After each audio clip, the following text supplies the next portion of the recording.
Boa tarde a todos. Obrigado pela presença. Um abraço aos amigos de casa que estão vendo pela internet. Na Revista Científica América desse mês de julho, tem uma matéria sobre mecânica quântica de uma nova interpretação chamada Q-beams. Esses físicos que defendem essa nova interpretação, eles dizem o seguinte: eles tentam de todas as formas anular, esquecer as estranhezas da mecânica quântica. Então, mecânica quântica é uma teoria que não desce pela goela deles há 100 anos. A teoria mais testada da física e mais provada. E tudo isto só funciona, esta parafernália eletrônica só funciona porque a mecânica quântica funciona como está definida desde 1935. Mas os físicos dizem o seguinte, alguns, que a mecânica quântica trouxe à tona o que antes era considerado ou tratado ou do âmbito da magia. E isso eles não podem aceitar de jeito nenhum. Ora, Niels Bohr, um dos fundadores da mecânica quântica, que tinha aquelas longas discussões com Einstein, disse o seguinte, que ficou conhecido como a interpretação de Copenhague. A física só trata de alguns fenômenos. Ela não trata da realidade última. Ponto. Então, Niels Bohr deixou isso claríssimo e todo mundo que segue a interpretação de Copenhague segue isto. Bom, traduzindo, o que ele quis dizer é que a física, a ciência, porque a física é a mãe de todas as ciências, porque todo o resto é construído em cima deste universo material. Então todo o resto, economia, sociologia, psicologia, teologia, quantas logias quiserem, é em cima da realidade física. Cadeira, bolsa, mesa, prédio. Não é abstração, é algo sólido. Portanto, seria necessário que quando a criancinha chega aos 7 anos de idade no primeiro ano, fosse divulgado para todo o planeta que a física só estuda alguns fenômenos. Ela não explica a realidade última. Pronto. Bastava fazer isso. E não dar esta ideia de que a ciência explica tudo. Porque não explica. Porque o dia que a ciência quiser explicar tudo, ela terá que investigar tudo. Não é meia dúzia de fenômenos. Tudo. Então o físico fica com um pedacinho lá da física deles nos laboratórios, para fazer os iPod da vida. O geneticista só fica lá com o seu DNA. O psicólogo fica com um pedacinho lá da mente. E assim por diante. Cada um, né, no seu território, reduz o reducionismo total. E aí você tem os catedráticos em cada área, que não conversam com mais ninguém de outra área. Porque é território, lógico, um planeta reptiliano igual a esse, só podia ter uma ciência dessa forma, não? Território. Então um não fala com o outro. Só que isso tinha que ser esclarecido, deixa claro. O dia que a física for num centro, no caso do Brasil, um centro espírita, umbandista ou do candomblé, ou for no Vietnã falar com aqueles médios lá, e na Tailândia, e etc, etc, etc, e explicar o que acontece nesses locais, então aí teremos uma ciência que explica a realidade última. Quando os físicos forem formados em viagem astral, aí nós vamos ter uma outra ciência. Mas isso levará muito tempo ainda. Entendeu? Então, falar certas coisas, como eles estão falando nesse artigo, que é pura imaginação, o colapso da função de onda, é inacreditável. Quer dizer, fala-se qualquer coisa para se evitar enxergar a realidade última. Por um acaso, algum desses físicos foi dar uma olhadinha no astral para ver o que acontece com o colapso da função de onda? Claro que não, né? Para eles nem existe isso. Nem existe. E como eles não vão em lugar algum investigar o que acontece no astral, é muito fácil ficar lá e falar, não, isso aqui é uma abstração matemática, isso não existe. Pois é. Só que eu sinto muito, mas existe. Quando qualquer pessoa está escolhendo um carro e ainda não se decidiu, então ela pensa numa Ferrari, um Lamborghini, um Rolls Royce, uma Mercedes, um Corolla, qualquer carro.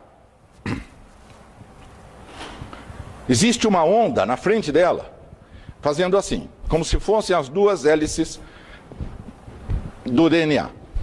Uma onda, sem forma. Ela não escolheu o carro ainda. Assim que essa pessoa decide por um modelo, um carro X, no caso de uma Mercedes, esta imagem transforma-se numa sereia. Isto é a realidade. É claro, é uma metáfora, mas é absolutamente real. Então, o colapso da função de onda é a coisa mais real que existe. Imagine que vocês, quando fazem as suas escolhas, pensassem que o que vocês estão escolhendo é uma abstração matemática, imaginária. Então não tem problema nenhum você visualizar, ou pensar, ou sentir, ou falar que a casa do vizinho deve pegar fogo, que a tal loja deve ir à falência, que tal pessoa deve morrer, e assim por diante. Vocês já imaginaram se o planeta inteiro levar a sério o que esse físico disse? Que não existe colapso da função de onda? Que é uma abstração matemática imaginária? O dano que esta teoria faria para a humanidade? Este é o problema. Então essas pessoas que não têm conhecimento da realidade última, eles falam essas barbaridades sem pensar nas consequências. É claro que para eles não pensam em consequência nenhuma, porque eles não acreditam em nada, certo? Eles só acreditam na parede, só acreditam em matéria. Como é que ele vai pensar que terá consequências kármicas se o sujeito imaginar o vizinho batendo o carro e morrendo? Porque colapso da função de onda é para tudo. Ou para o lado positivo ou para o lado negativo, não importa. A energia é neutra, você colapsa do jeito que você quiser. E isso Se essa teoria já saiu na Científica América, imagine o quanto isso não está rodando o mundo. Portanto, falar de algo que não se conhece é um problema sério. E eles falam de Niels Bohr no artigo. Eles deveriam levar a sério o que Niels Bohr falou. Que a física só estuda um pedacinho da realidade, uma caixinha desse tamaninho assim. Suficiente para fazer a parafernália eletrônica. Só. E não dizer, não é, que a ciência explica a realidade. Está muito longe disso.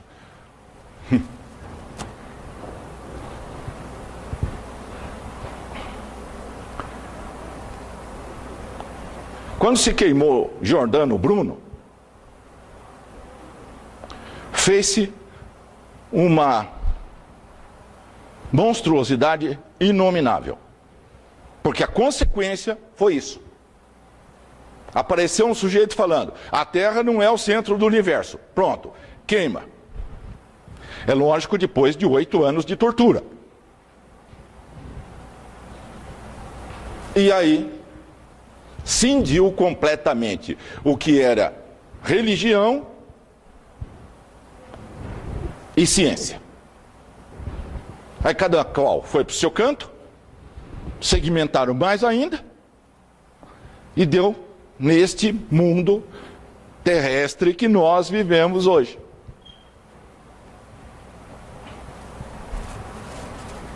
Em que a maioria das pessoas não tem a menor ideia da realidade última.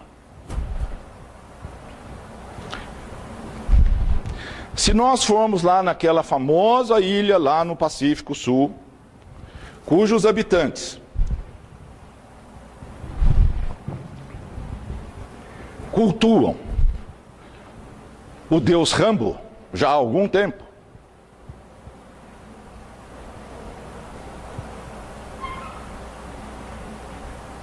e fizermos um levantamento, qual o grau de percepção da realidade que aqueles nativos têm? Aqui no Ocidente, ou no Oriente, todo mundo dará risada, achando ridículo que esta ilha cultue o deus Rambo. Para quem não sabe, um antropólogo foi lá na ilha um tempo atrás, passou o filme Rambo 1, e a partir daí todos os habitantes agora cultuam o deus Rambo.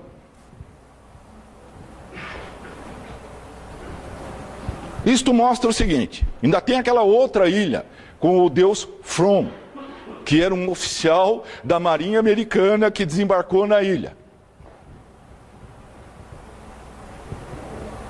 E um oficial de um povo que tem a capacidade de explodir um artefato igual aquele que vocês podem assistir em Godzilla. Lembra? Filme O Godzilla. Assiste os primeiros 20 segundinhos, é suficiente. Então um povo que é capaz de ter o poder de fazer um negócio daquele, o sujeito só pode ser Deus. Então temos a outra ilha com Deus Fromm.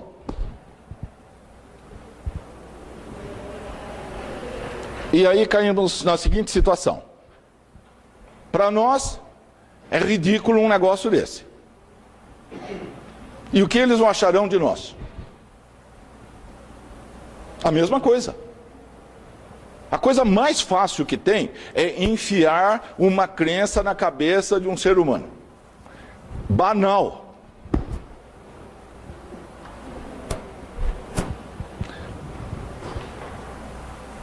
Eu acho que vocês entendem o quão longe esses nativos estão da realidade, de entender a realidade última. Então, aqui todo mundo concorda. Tá. E no Ocidente? quão longe as pessoas estão de entenderem a realidade última, como funciona. E no Oriente. Essa é a questão. Por isso que mecânica quântica é combatida desta forma feroz com que eles fazem. Porque a mecânica quântica explica a realidade última. Não era a intenção dos físicos descobrir um negócio desse, mas, por mais que eles discutissem lá, como Heisenberg falou, noites e dias, ano após ano, discutindo que não é possível que a realidade seja do jeito que nós estamos enxergando. E era. De acordo com os experimentos e a física e a matemática. E mesmo assim, eles criaram lá a interpretação de Copenhague. Por quê? Eles não poderiam sair da caixinha e se envolver na pesquisa da realidade última. Para saber como é a realidade última é a coisa mais fácil que existe. Na verdade, é inacreditável como ainda isso não ficou claro neste planeta. Por que que as pessoas teimam em manter a própria consciência encaixotada dentro de um corpo? Por que que as pessoas não saem do corpo, dão uma passeada no astral, dão uma olhadinha na realidade última como que é, depois volta aqui e muda a vida? Porque a hora que você enxergar a realidade última, você terá que fazer mudanças. Porque você verá que isto aqui não tem nada a ver com a realidade última. Então como é que você viverá uma vida de quê? De total imaginação, delírio, ilusão, alucinação. Porque as consequências de não enxergar a realidade última são terríveis. Aqui e do outro lado.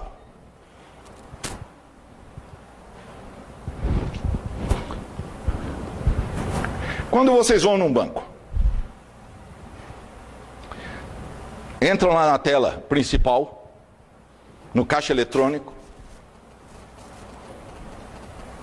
e aparece lá: você tem disponível X mil reais de crédito. Basta clicar aqui.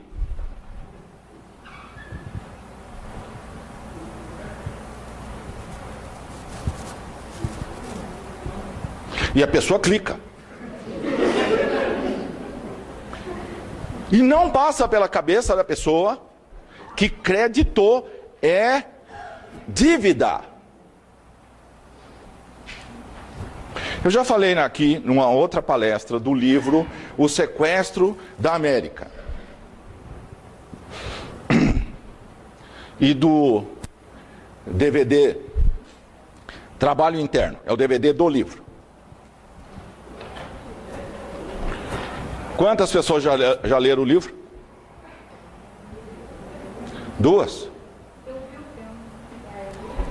3? Tem uma cliente que passou mal aos 30 minutos assistindo esse DVD. O DVD tem 2 horas. Com 30 minutos ela passou mal. Ao ver o que foi feito na Finlândia.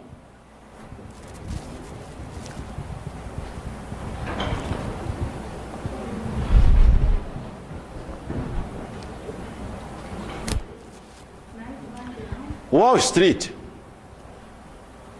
está criada, e suas ramificações pelo mundo inteiro, está criada em cima de que crença? Do materialismo reducionista, cartesiano, etc, etc, etc. só existe matéria. Consciência não existe.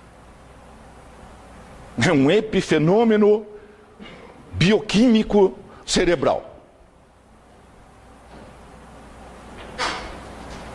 Portanto, pode-se montar uma economia igualzinha àquela que o livro descreve, sem problema nenhum. E dane-se o resto. Literalmente. É isso que está em andamento pelo mundo.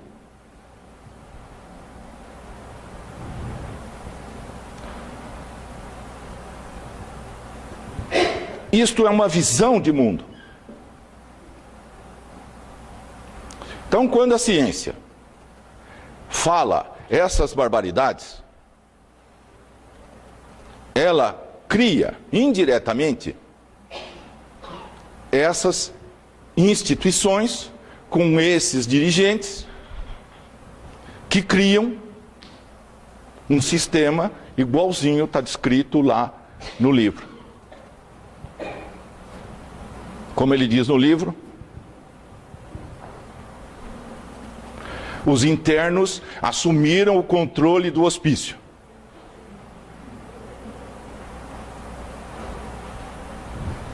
Então o hospício tem uma camada dirigente. E depois tem muita gente que mora no hospício.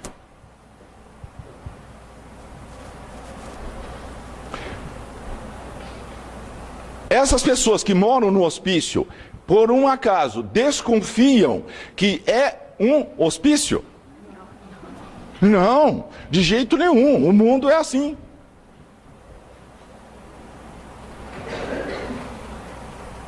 Nem passa pela cabeça da maioria que este mundo que existe aí fora foi criado na cabeça de meia dúzia de pessoas. Esta sociologia que tem aí fora, etc., foi criado por meia dúzia. Vamos organizar isto desta forma, assim, assim, assim, assim, assim. Pronto. E todo mundo que vier em seguida tem que seguir. Se não seguir, vai passar fome. E se não aceitar isso, desaparece. Quando esse sistema esse moderno, foi criado em 1600 e não sei quanto? Revolução Industrial. Ninguém queria sair do campo e ir para as favelas nas grandes cidades fabris da Inglaterra. Quem quer sair da sua terra e ser favelado e trabalho escravo dia e noite, inclusive das criancinhas? Quem, em sã consciência, optaria por um negócio desse? Então ninguém queria. Qual foi a solução? Toma a terra de todo mundo, põe eles na miséria, que eles virão para a favela e trabalharão na indústria, do jeito que nós quisermos. E foi o que foi feito. Leiam os livros de economia do início da Revolução Industrial para vocês verem a história. É assim que foi criada a Revolução Industrial.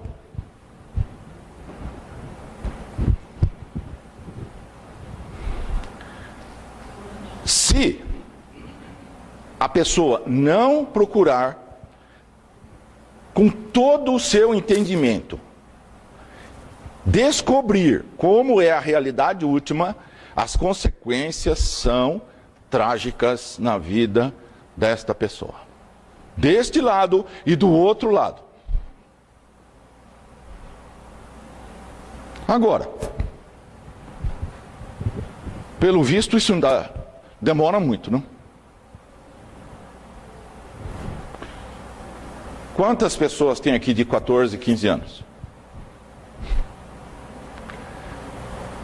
Quantos jovens? Ninguém. Ninguém. O que significa isso? Eles já estão doutrinados, cometerão todos os erros, igualzinho, e daqui 20, 30, 40 anos, eles procurarão algum terapeuta, algum psicanalista, psicólogo, feiticeiro, seja lá o que for, desesperados, porque estarão endividados até o último fio de cabelo. Eu tenho N clientes nessa situação. E N falindo nas empresas que não vendem, e etc. Como que estas coisas chegam nesse ponto? Alguém desses clientes fez um empréstimo de 200 milhões de dólares, por exemplo, para se endividar de cara desta maneira? Não, não. A coisa começou com 5 mil, 10 mil, 15 mil, 20 mil, gotinha a gotinha. E como não se entende como é a realidade econômico-financeira deste planeta, porque não se entende como é a realidade última, uma coisa puxa a outra, que puxa a outra, que puxa a outra. Nós escutamos sempre aquelas velhas histórias, todo ano. Janeiro está horrível, mas depois do carnaval melhora. Aí passou o carnaval e continua a mesma porcaria. Não, agora vem o dia das mães. Não deu. É o dia dos namorados. Ih, também não deu. Agora vem o dia da criança. Não, agora é o Natal. E janeiro está uma porcaria. E assim vai. Esse tipo de raciocínio de que agora vai, não, mês que vem melhora. Tem que melhorar. Tem que vir, cliente.